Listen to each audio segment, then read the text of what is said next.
Sunday morning Saturday நைட்டே chia seeds ஊற வச்சுருந்தேன். சியா சீடை பொறுத்த வரைக்கும் வெயிட் லாஸ்க்கு ரொம்பவே ஹெல்ப் பண்ணணும்னு சொல்லியிருந்தாங்க.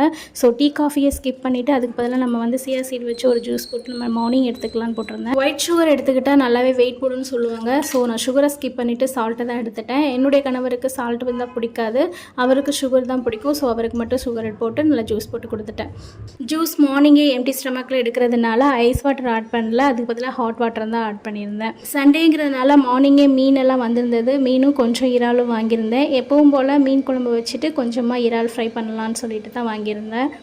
மேரேஜ் ஆன புதுசில் இந்த பச்சை மிளகாய் இப்படி கீரி போடாமல் ஃபஸ்ட் சட்னி செய்யும்போது அப்படியே போட்டேன். அது எண்ணெயில் போட்டோன்னா பட்டுன்னு கன்னத்தில் வச்சிருச்சு. அதுலேருந்து எப்போ பச்சை மிளகாய் போட்டாலும் ஒரு கீறிட்டு தான் போடுவேன். தக்காளியை பொறுத்த வரைக்கும் நடுவில் உள்ள சென்டர் பார்ட் எடுத்துடணும், இல்லைன்னா ஸ்டோன் வரும்னு சொல்லுவாங்க. இது எந்த அளவுக்கு உண்மைன்னு தெரியாது, ஆனால் நான் எப்போவுமே நான் அந்த சென்டர் பார்ட் எடுத்துருவேன். எல்லாத்தையும் கட் பண்ணி முடிச்சுட்டு சமைக்க ஆரம்பித்தாச்சு. வாழ்க வளமுடன்.